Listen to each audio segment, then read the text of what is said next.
दोस्तों, क्या कभी आपने सोचा है कि किस्मत कब और कैसे बदल सकती है। एक गरीब व्यापारी का बेटा जो मेले में खो गया था, किस्मत के खेल से राजा बन जाता है। प्यार, संघर्ष और पुनर्मिलन की यह कहानी आपको भावुक कर देगी।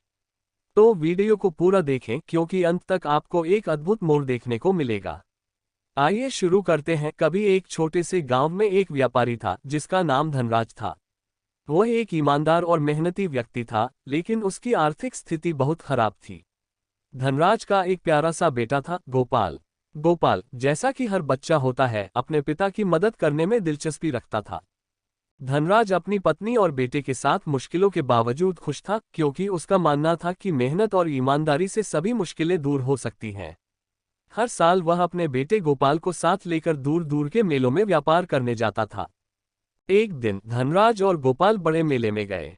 मेला इतना बड़ा था कि वहां की भीड़ में दोनों बिछड़ गए। धनराज को जब इस बात का एहसास हुआ तो वह हड़बड़ी में इधर उधर दौड़ने लगा, लेकिन गोपाल कहीं दिखाई नहीं दिया। धनराज का दिल बैठ गया। वह घंटों दिन भर अपने बेटे को ढूंढता रहा, लेकिन गोपाल का कोई पता नहीं चला।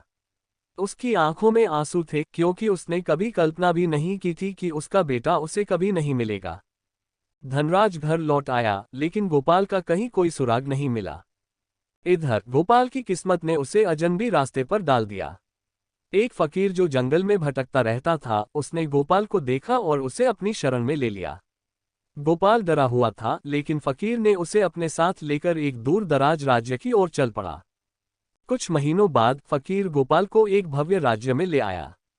यहाँ के लोग तो उसे अजनबी समझते थे, लेकिन फकीर ने उसे एक अच्छा इंसान बनने की सलाह दी। गोपाल ने अपनी बुद्धि और कौशल से सभी को प्रभावित किया। राज्य के राजा का दिल एक दिन गोपाल पर आ गया। राजा को कोई बेटा नहीं था और वह चाहता था कि कोई ऐसा व्यक्ति हो जो उसके राज्य का उत्तराधिकारी बने। राजा ने गोपाल को अपने पास बुलवाया और उसे महल में ले लिया। राजा ने गोपाल से कहा, तुम मेरे बेटे की तरह हो। तुम मेरे राज्य की सुरक्षा और उन्नति के लिए काम करोगे। गोपाल ने कई वर्षों तक राजा की सेवा की और उसकी युद्ध कला, नेतृत्व क्षमता ने राजा को बहुत प्रभावित किया। वह राजा के सबसे भरोसेमंद साथी बन गया। एक दिन गोपाल की मुलाकात राजकुमारी वसुंधरा से हुई और दोनों के दिल एक दूसरे के लिए धड़कने लगे। उनके प्रेम ने महल में नई ऊर्जा भर दी।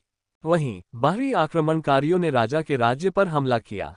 राजा के पास कोई सैन्य अधिकारी नहीं था जो उन्हें बचा सके, लेकिन गोपाल ने युद्ध के मैदान में अपनी वीरता दिखाई। उसने अकेले ही दुश्मनों को पराजित किया और राज्य को बचाया। राजा ने उसे अपना उत्तराधिकारी घोषित कर दिया। राजा अब वृद्ध और बीमार था। एक दिन उसने अपनी आखिरी इच्छा जाहिर की। मेरे राज्य का अगला राजा गोपाल होगा और वह मेरी बेटी वसुंधरा से विवाह करेगा। राजा की मृत्यु के बाद गोपाल को राज्य का राजा बनाया गया। उसकी वीरता, नेतृत्व और समर्पण ने उसे राजकुमारी वसुंधरा से विवाह करने का सम्मान दिया। एक दिन गोपाल के दरबार में कुछ गरीब लोग मदद के लिए आए। गोपाल ने उन्हें देखा और महसूस किया कि कुछ तो है जो उसे बहुत पुराना सा लग रहा था। उसके दिल की धड़कन तेज हो गई। जब उसने पूछा तो वह गरीब दंपति धनराज और उसकी पत्नी थे। गोपाल ने उन्हें पहचान लिया और वह खुशी से झूम उठा। क्या आप मेरे माता पिता हैं? गोपाल ने कहा, और धनराज और उसकी पत्नी ने उसकी ओर देखा और फफक कर रो पड़े। गोपाल ने अपने माता पिता को महल में रखा और उन्हें हर सुख सुविधा दी। अब वह एक राजा था, लेकिन उसकी सबसे बड़ी खुशी यही थी कि उसने अपने खोए हुए माता पिता को फिर से पाया। गोपाल की कहानी हमें यह सिखाती है कि कभी भी किसी की किस्मत पूरी तरह से खत्म नहीं होती। एक दिन मेहनत और सही दिशा में किए गए प्रयासों का फल जरूर मिलता है। चाहे आप कितनी भी मुश्किलों से गुजर रहे हों, हर कहानी का एक अच्छा अंत होता है, अगर आप संघर्ष करते रहें और कभी हार न माने। जो खो जाता है वह कभी न कभी वापस मिलता है, और जब वह वापस आता है तो उसका मूल्य बहुत बढ़ जाता है।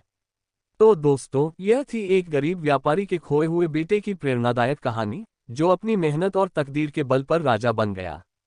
यह हमें सिखाती है कि कभी भी उम्मीद नहीं छोड़नी चाहिए, क्योंकि मेहनत और ईमानदारी से हर मुश्किल पार की जा सकती है। अगर आपको यह कहानी पसंद आई हो तो वीडियो को लाइक करें, अपने दोस्तों के साथ शेयर करें और हमारे चैनल सोच का परिवर्तन को सब्सक्राइब करें ताकि ऐसी ही प्रेरणादायक कहानियां आपको मिलती रहें।